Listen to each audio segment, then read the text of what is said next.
Yago ngwino. Ne- nose banguka. Eh, mureke Brenda azatubwira ukuri.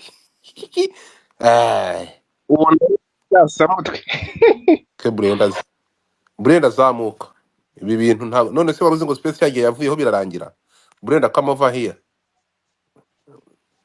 Ibi ngibi byo kuza gukanga ngo yanyoye amata akanywa Nyabarongo. Ibi bagiye warangiza gutanga ukaza pi kwitaba bagiye Nyabarongo gutanga kurangira pi ibintu byinga. ahubwo Uburetse fata gato we sinzi mute Mike. connection zawe ntabwo sinzi ukuntu zimeze Zande ni izawe, ni ni izawe. inzange Yego.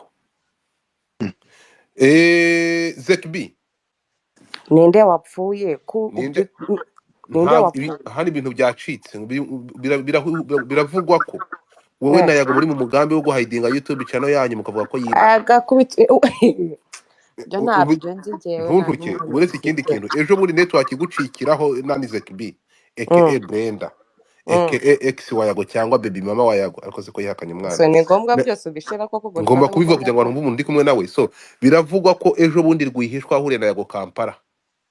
njyewe nawe nahuye Kampala n'uwo muhungu ko godfather ntabwo nabigusobanuriye Network yacitse n'utarabiva imuzi nibyo nyuma y'ibyago yagukoreye akihakana umwana mwagiye mu biganiro byimbitse i Kampala. aha reka nicara narinjamye reka nicara Icara hanyuma none ibyo ngibyo nituza kubivaho biravugwa ko amagambo yivire mu kanwa ka nyir'ubwite ko aribyo mwagomba kumuganira ngo wagiye no kumusaba imbabazi Kampala ko uretse gato producer ni Bobe Pro ninde ni Bobe ki wa wundi ninde harya wundi urakoze cyane ngo mwahuriye muri studio ni amakuru avugwa ngo muhurira muri studio urukumva mukora bimwe Yago akunda trisamu tugende gake ngo ariyo mpamvu we ngo ahamya anashimangira ko 99% ise w'umwana yakwitwa Bob Pro kugira ngo yitwe Yago kuko Yago afite ngufi kurusha sinzi niba ubyumvishe ibyo bintu mwabiganiyeho na Yago muhura Kampala ejo muri turashaka kugira ngo icyo kinyemu kivaneho ibyo biganiro wagiranye nawe Kampala n'ibyawe na Bob Pro na Yago muri batatu uvaneho urujijo.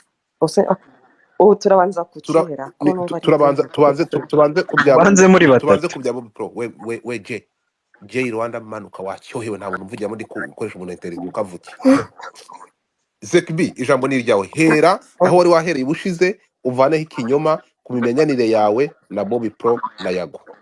Ubushize waratubwiye ko Bob Pro ari best friend wawe ari umushuti wawe. Okay mpere kuri Bob Pro. Bob Pro yari inshuti yanjye yari inshuti yanjye and then Yago nawe yari inshuti yanjye uraza gusobanura ubushuti kuko biri kutuvanga kwese mana yanjye godfather yari inshuti yanjye nanjye inshuti yawe nk'ibisanzwe uraza kugira ngo none bigeraho umuntu ashobora kuvana bakumva amagambo hano ndagusobanura gutera ni nko kuvuga ukuntu njye nawe turi inshuti nyine none se njye wampa none se ese ntabwo okay dukomeza Yago nijoro icyo gihe narakubwiye ngo Yago icyo yakoze yariye gapapu Bob Pro icyo kintu narabikubwiye yamuriye gapapu what do you mean?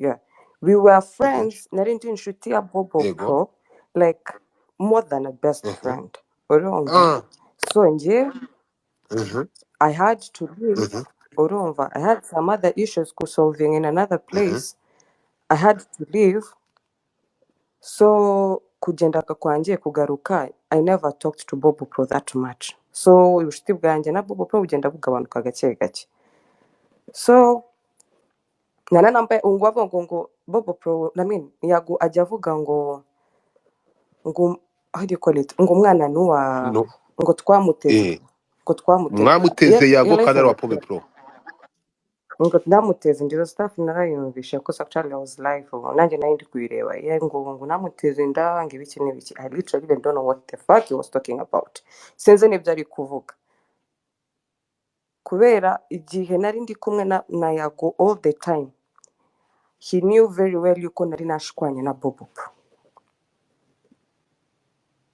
he knew ko nje nashwanye na Bob Pro so there was no connection between nje na Bob Pro so kuvuga ngo namuteze inda ngo sinzi iki I literally don't know about that. Ibyo bya Kampala ngo nagiye ngo Kampala ngo ndapanga ngo sinzi ibiki n'ibiki, I literally don't know about that too. Yari mu byiwe Kampala nanjye ndi mu byanjye Kampala, twavuganye through phone, ari kumbaza how am I doing, nyine how am I doing, ukuntu nyine murashaka kumenya uko umeze tu, ariko kuvuga ngo sinzi ngo twapanze, I literally don't know about that. Ibyo ngibyo ntabyo nzi. Have you apologized to that guy? Wigeze umusaba imbabazi? Saga yacu yararangiye kera, nta saga mfitanye na Yago. Mwasabanye imbabazi? Twarabirangije kera, twarabirangije. Ibyo yashakaga ko ibyo yashaka njye ntago binahuye n'ibya bebe, ntago binahuye. Ibyo ashaka ni ibihe? Ibyo yashakaga kumbaza, ashaka no kumenya, ntago bihuriye n'ibya bebe, koze ibya bebe ntago is actually nawe rwose nawe afite ikibazo cyo mu mutwe. Uyu munsi avuze ngo nta kibazo, reka tubikore gutyo, ejo mu gitondo akaba arabihinduye, nanjye aho bisigaye nanjye n'umusazi, reka tubyakire gutyo.